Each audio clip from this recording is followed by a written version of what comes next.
Est-ce que vous trouvez que ces Bleus ont un statut de favori, vous qui les suivez de près, vous qui êtes à leur côté depuis plus de 3 semaines maintenant? Moi je trouve qu'on a un statut de favori et je suis assez étonné d'ailleurs des déclarations des entraîneurs, a fortiori celle du coach marocain qui je trouve assume quand même beaucoup d'ambition et de responsabilité dans un match où ils sont quand même largement outsiders. Je veux dire, c'est pas être irrespectueux. Je sais que nos amis marocains, notamment nos confrères, certains parfois nous le reprochent. Enfin bon, il suffit quand même de prendre l'identité des clubs dans lesquels jouent les joueurs marocains et les Français. Et bon, ça dit quand même quelque chose du rapport de force. Alors, par définition, c'est du foot. Des surprises, il y en a déjà eu et beaucoup dans cette compétition. Donc, évidemment que ça peut arriver. On n'est pas du tout à l'abri d'une élimination par rapport à ce qui est l'essence même de ce jeu. Mais je pense que les Français sont supérieurs aux Marocains. Et moi, ce qui me rassure et ce qui me donne confiance dans ce match, c'est que je sens aucune arrogance de la part des joueurs français, du staff français. Depuis qu'on est qualifié face aux Anglais, le mot d'ordre, c'est d'être concentré, de préparer ce match avec beaucoup de minutie. Ça s'est entendu hier dans les propos, notamment de Jules Koundé en conférence de presse, que j'ai trouvé particulièrement intéressant. Voilà, bon, après, c'est le foot, mais bon, vous avez compris ma position. Je pensais qu'on allait écouter Jules Koundé, mais non, alors, on n'écoute pas Jules Koundé. Mais j'ai entendu votre position, mon cher Bertrand, et vous allez rester avec nous dans ce débat. Alors, les coachs qui disent c'est du 50-50. Est-ce que vous êtes vraiment d'accord avec eux? Est-ce que c'est du 50-50? Regardons vos ardoises. France 70, Maroc 30. Voilà, on est en pourcentage, ma chère Camille. 51-49 pour Karim Benani. On est sur du 50-50 pour Nabil Djellit. Espérons que tout le monde le pense, ce 50-50, c'est donc la fameuse non-arrogance évoquée par Bertrand pour Ludo, non du 60-60, bien sûr. Il est excellent, Raymond Domenech. Et oui, à 50%, pourquoi s'embêter, mon cher Afou? Il faudra jouer à 120%. Oui, voilà. C'est pour ça, je veux dire, celui qui se contentera d'être juste comme il faut, et ça suffira pas. Vous avez entendu ce qu'a dit Bertrand Latour? C'est intéressant en disant... Je ne dis pas qu'on sous-entend que les Espagnols et les Portugais ont pris de haut le Maroc. Les Espagnols, peut-être un peu. Les Espagnols, je ne l'ai pas dit, mais je le pensais, vous avez raison. Quand l'autre, il découvre qu'il y a des joueurs de l'autre côté... C'est normal que les Français soient concentrés et ne prennent pas de haut le Maroc. On est en demi-finale de Coupe du Monde. Oui, c'est une demi-finale. Je veux dire, quel que soit l'adversaire, on ne se pose même pas la question à la limite de l'adversaire. Il est en demi-finale, c'est qu'il mérite d'être là en demi-finale et qu'il a le niveau pour être en demi-finale. Donc, on ne prépare pas un match contre le Maroc, on prépare une demi-finale. C'est tout. Pour arriver en finale, l'objectif, c'est ça. Il faut passer pour la finale. Donc, c'est pour ça qu'il faut... On ne peut pas être en dessous. On ne se projette pas sur la finale. C'est cette étape qui est toujours la plus dangereuse, parce que la plus stressante, parce que derrière, le Graal, il est juste derrière. Et il ne faut pas le rater. Donc, oui, je pense, personne, et je fais confiance à Didier de ce côté-là, personne ne prendra ça de haut. Mais quand on dit que les Espagnols et les Portugais les ont pris de haut, non, ils n'ont pas pu les prendre du tout. C'est ça la différence. C'est que pour les Portugais, ils les ont les pas pris de Espagnols, on haut. sentait qu'il y avait même... Ça les dérangeait pas d'être deuxième de groupe. Raymond, il ne faut pas oublier ce qui se passait il y a 10-12 jours. D'être deuxième de groupe. On l'entendait beaucoup, non, mais au quand choix. même. Mais quand ils ont joué le match, ils ont joué comme ils jouaient d'habitude. mais Ils ont tourné en à partir rond, du moment où vous comme choisissez votre d'habitude, adversaire, contre une équipe qui a fait un bloc, qui a fait un mur et qui les a empêchés de jouer. Bien sûr. Mais les Espagnols, ils ont buté dans les matchs dans lesquels ils butent toutes les compétitions. Ils n'ont pas été battus sur le terrain. Toujours pareil. Donc ils n'ont pas su. Ça veut dire que c'est la valeur de l'adversaire qui est positionnée. Après, sur l'expérience, et Bertrand l'a un petit peu évoqué, expérience au niveau européen, au niveau international, la France est largement au-dessus. Le nombre de matchs en Coupe du Monde cumulés des joueurs de l'équipe de France, on est à 110 matchs contre 62 du côté du Maroc, là où bien Lloris est devenu le joueur qui a disputé le plus de matchs de Coupe du Monde avec 18 matchs en Coupe du Monde. Et puis, la compétition en club, Rennes, qui est la Ligue des Champions, tous les joueurs de l'équipe de France qui sont quasiment dans le 11 de départ, eh bien, ont cumulé 521 matchs de Champions League, sachant que Raphaël Varane en a disputé 88. Et en face, celui qui a le moins d'expérience dans la Champions League, c'est Hakim Ziyech avec 39 matchs. En termes d'expérience, quand on compare les deux 11, la France est largement au-dessus. Mais il y a un match à disputer. Chiffre fou, évidemment. Et nous avons la chance d'avoir un grand témoin dans cette émission. Vous le savez, quand c'était les Anglais, on avait des Anglais. Comme maintenant, c'est le Maroc. On a la chance d'accueillir ce soir Mickaël Chrétien, ancien latéral droit de Nancy. Bonsoir Mickaël, merci d'être avec nous dans l'équipe de Greg. C'est un plaisir de vous retrouver et de vous accueillir dans l'émission. Comment allez-vous ? Bonsoir tout le monde. Déjà, merci pour l'invitation. Tout va bien de mon côté, je suis à Nancy, comme vous l'avez souligné.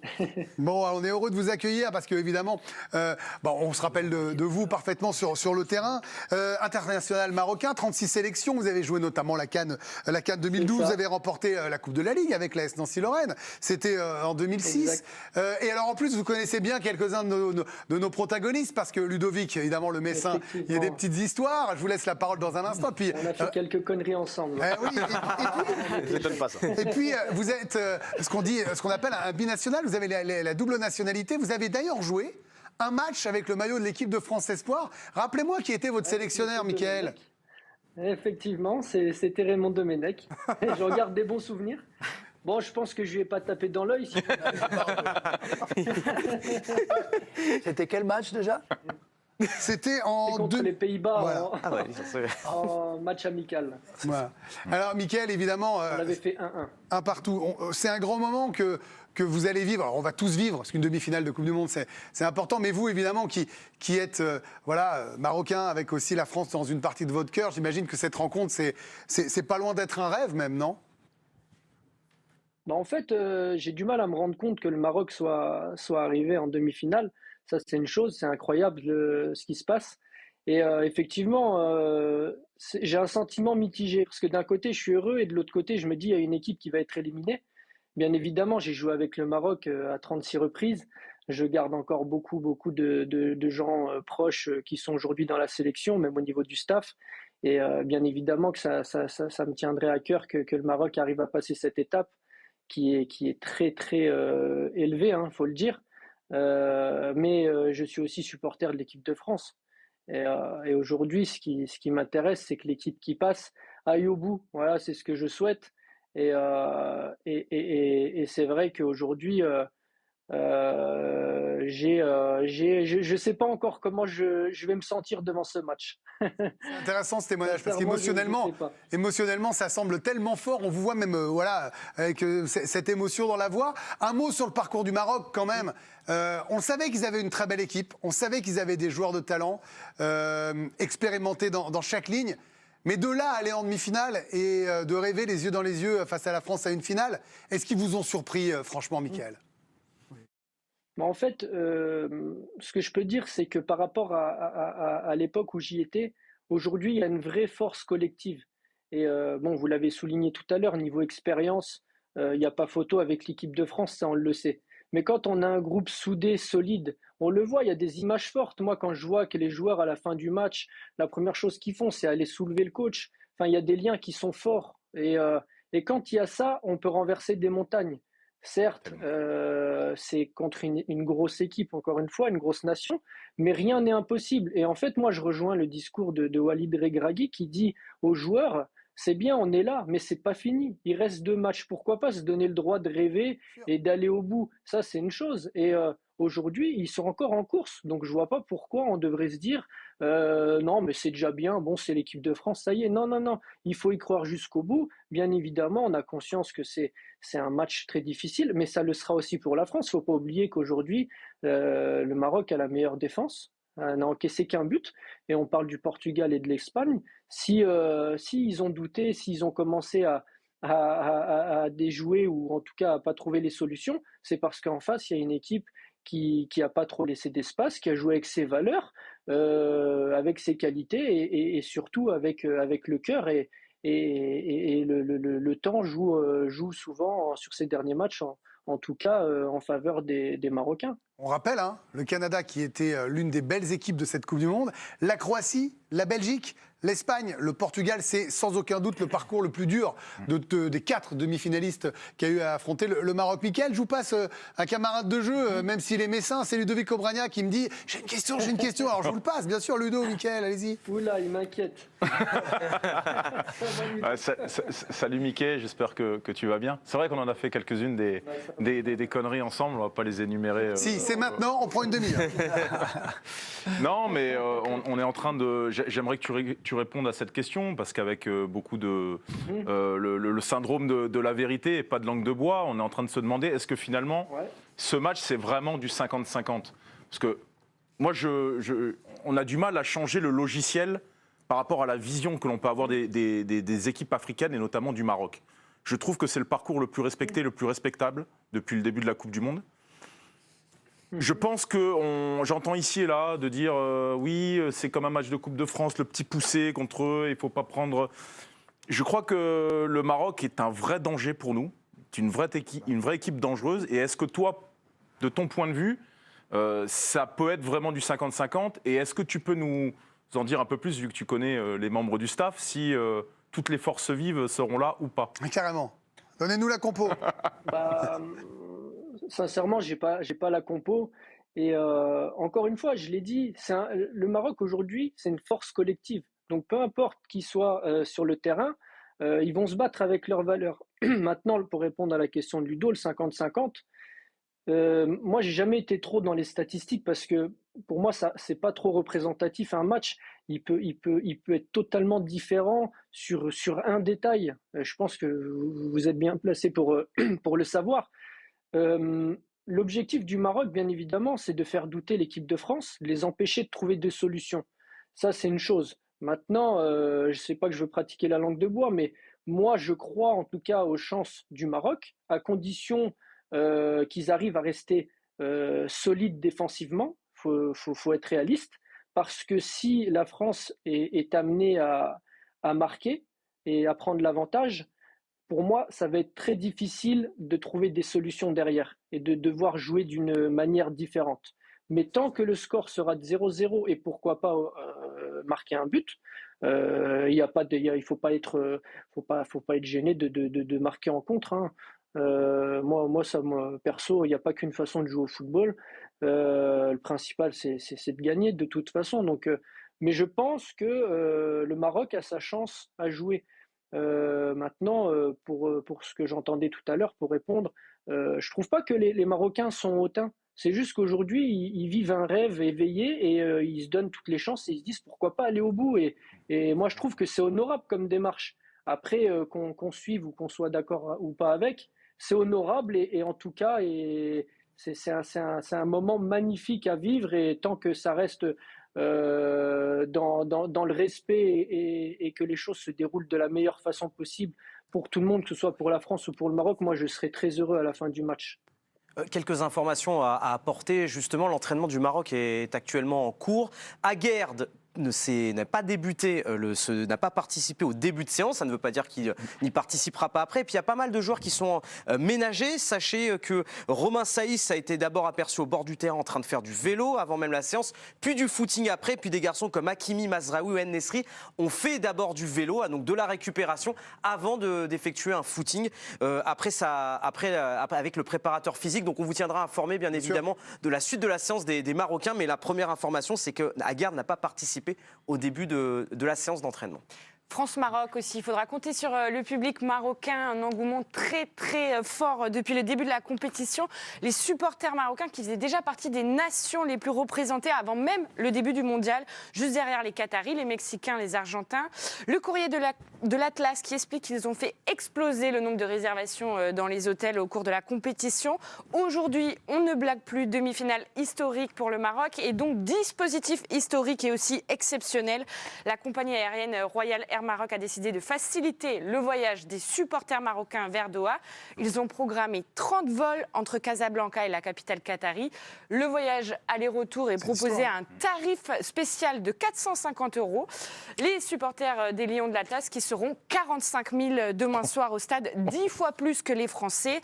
Hier soir déjà, une centaine de supporters faisaient la queue près du stade, une file d'attente qui s'est poursuivie en plein milieu de la nuit.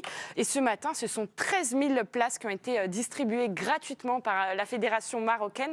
Ça s'annonce complètement dingue demain soir pour nos Bleus.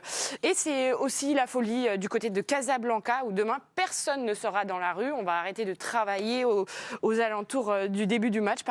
La vie va s'arrêter en fin d'après-midi et Hervé Penaud, notre envoyé spécial qui est à Casablanca, nous explique cette belle folie marocaine. Il faut imaginer un peu, c'est une fierté nationale comme jamais on a vu. Par exemple, vous savez en quoi ils sont en rupture de stock de maillots, ça on peut l'imaginer, mais aussi de drapeaux. C'est-à-dire qu'il n'y a plus assez de drapeaux, même les petits vendeurs de drapeaux ne peuvent plus en trouver pour les vendre, tellement les drapeaux ont été vendus, ont été achetés, et on n'a jamais vu ça. Voilà pour Hervé Penaud. Merci Camille, ça va être une ambiance de dingue. Mickaël, en 30 secondes avant de vous saluer et vous remercier pour votre participation, et ça nous fait tellement plaisir de vous avoir. Je sais que la tâche est rude, eux ils devront nous le dire demain, mais comme on vous aura pas demain en plateau, c'est l'heure du pronostic, Mickaël. Oula, c'est une tâche difficile. Hein. Je vais dire 1-0 pour le Maroc. Je me mouille. C'est ce soir. Ça a été un plaisir de vous accueillir. Merci beaucoup et bravo pour cette belle et longue carrière. Merci d'être passé. On salue Bertrand Latour également. Merci Bertrand. Merci pour les infos. Vous pouvez nous les rappeler rapidement pour ceux qui viennent d'allumer la télé, l'info principale du jour. Grosse info. Oui, 2 joueurs n'ont pas participé à la séance collective. Il s'agit de Dayot Upamecano et de Adrien Rabiot. Les 2 joueurs sont malades. On sait notamment que Dayot Upamecano avait raté la séance hier parce qu'il souffre d'un mal de gorge. Et ces 2 joueurs-là sont incertains pour la rencontre de demain, cette demi-finale face au Maroc. Les 2 joueurs qui seraient peut-être amenés à les remplacer si le forfait devait se confirmer, ce serait en défense Konaté et au milieu de terrain plutôt Fofana, le joueur de l'AS Monaco. Remerciements également à Charlie Fort qui m'a accompagné toute la journée. Merci à tous les deux. Donc merci Charlie, merci Bertrand. À plus tard. Un mot sur 2 éléments importants concernant le Maroc, ce France-Maroc. Karim Benani, je visais sur les blessures, les éventuels absents. On a vu Aguerd qui ne s'entraîne pas. Est-ce que ça peut être le talon d'Achille marocain ? J'ai bien peur que Aguerd ne soit pas rétabli pour les Marocains et que Romain Saïs, même s'il joue, soit diminué. Parce qu'on l'a vu tirer la langue contre l'Espagne, tirer la langue contre le Portugal. Il est exemplaire, c'est l'un des meilleurs défenseurs de cette Coupe du Monde, tout comme Naïef Aguerd évidemment.